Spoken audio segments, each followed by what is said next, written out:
విషయం షేర్ చేసుకోవాలనుకుంటున్నాను. నేను షేర్ చేసినా మీరు చూడరులేండి. బట్ నాకంటూ అనిపిస్తుంది దాచిపెట్టుకొని నేనేమేమి చెప్పాలి అని అనుకున్నాను అని చెప్పి.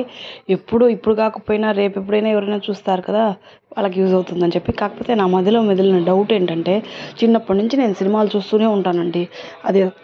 అదేదో గోస్ట్ గేమ్ అని చెప్పని, గోస్ట్ని దెయ్యాన్ని పిలుస్తాము, ఆత్మని పిలుస్తామని చెప్పని గేమ్ ఆడుతుంటారు. రీసెంట్గా ఏదో సినిమాలో కూడా అలాగే అన్నారు, చేతులు పట్టుకొని పిలుస్తారు, అది నేమ్ ఏదో వస్తుంది అని చెప్పని అన్నారు. కానీ నాకు ఒక డౌట్ ఏంటంటే, సడన్గా మెదిలింది ఆ సినిమా చూసిన తర్వాత. ఎప్పుడు చూస్తూనే ఉన్నామే, కాకపోతే పునర్జన్మ అనేది కూడా ఉంది అని చెప్పి చూపిస్తున్నారు సినిమాల్లో చూడడం వల్లే. బట్ నేను ఎప్పుడు నిజ జీవితంలో మాత్రం చూసింది లేదు.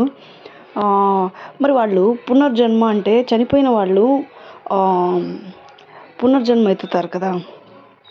ఇప్పుడు ఫర్ ఎగ్జాంపుల్ మా అమ్మ అనుకోండి, మా అమ్మని పిలవాలి అనుకుంటే, మా అమ్మ ఆత్మ రావాలి అంటే మా అమ్మ ఆత్మగా ఉంటేనే కదా వస్తుంది. అదే దేవుడు కానీ ఆమెకి మరో జన్మ పునర్జన్మ అనేది ఇచ్చేసి ఉంటే ఆమె నేను పిలిచినా రాలేదు కదండి.